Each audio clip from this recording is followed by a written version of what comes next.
Seorang remaja lelaki berusia 18 tahun yang juga pelajar cemerlang SPM maut dalam satu kemalangan ngeri di Jalan Losong Ferry, Kuala Terengganu semalam kira-kira jam 3.36 petang. Mangsa Wah Han Keong disahkan meninggal dunia di lokasi kejadian akibat kecederaan parah di bahagian kepala selepas insiden membabitkan sebuah van dan kereta. Menurut laporan, kemalangan berlaku apabila sebuah kereta jenis Volkswagen Golf GTI yang dipandu lelaki berusia 43 tahun dipercayai hilang kawalan sebelum melanggar tiang JKR.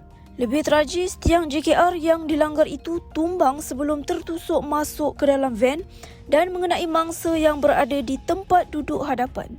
Orang awam yang berada di lokasi memaklumkan mangsa merupakan anak sulung daripada dua beradik serta dikenali sebagai pelajar cemerlang SPM.